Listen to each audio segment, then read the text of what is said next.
Rumusan kes kluster COVID-19 untuk kluster perhimpunan di Masjid Sri Petaling. Bilangan sampel yang diambil setakat ini ialah 42,023 sampel.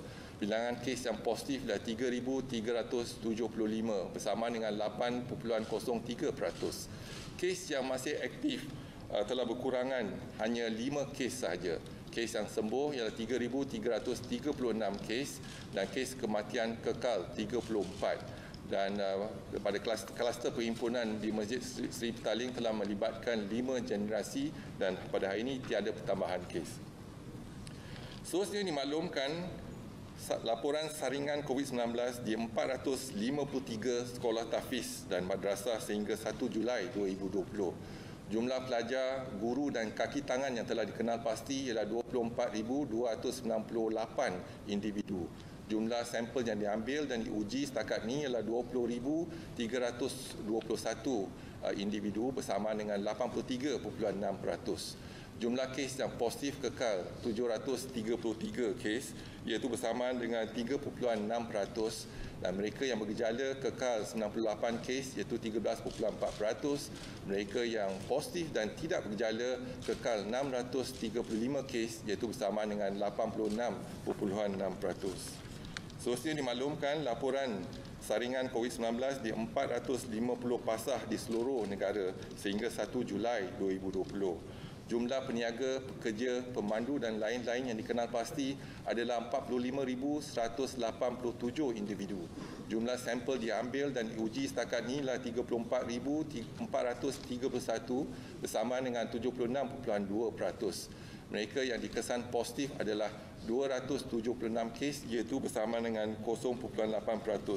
Mereka yang bergejala kekal 38 kes iaitu 13.8%. Mereka yang positif dan tidak bergejala kekal 238 kes iaitu 86.2%. Dimaklumkan saringan COVID-19 di 425 pusat jagaan warga emas di seluruh negara sehingga 1 Julai 2020. Jumlah penghuni, penjaga dan kaki tangan yang telah dikenal pasti adalah 18,212 individu. Jumlah sampel yang diambil dan diuji adalah 16,361 bersama dengan 89.8%. Jumlah kes yang dikesan positif adalah 30 kes bersama dengan 0.2%. Mereka yang bergejala kekal iaitu 5 kes bersama dengan 16.7%. Mereka yang positif dan tidak bergejala kekal 25 kes iaitu 83.3%.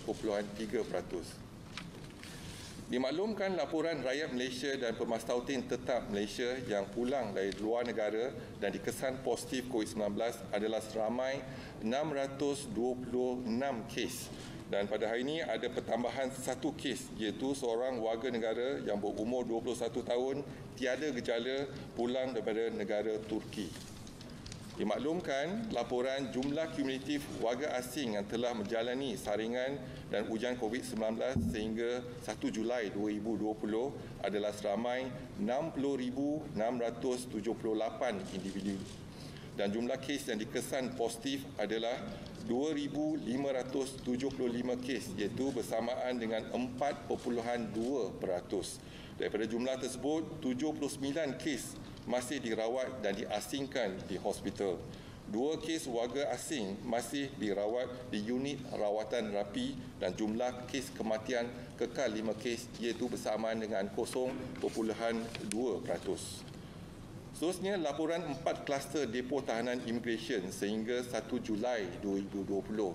Yang pertama ialah depo tahanan imigresen Bukit Jalil. Individu yang disaring setakat ini ialah 1,661.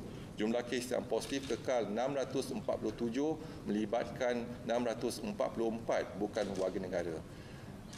Yang kedua ialah kluster depo tahanan imigresen Semenyih iaitu individu yang disaring setakat ini ialah 1,785. Jumlah kes yang positif kekal 66 dan melibatkan 65 bukan warga negara. Yang ketiga, depo tahanan imigresen Sepang individu yang disaring adalah 1,477 dan jumlah kes yang positif kekal 62 dan melibatkan 62 bukan warga negara. Dan yang terakhir adalah depo tahanan sementara Immigration Putrajaya.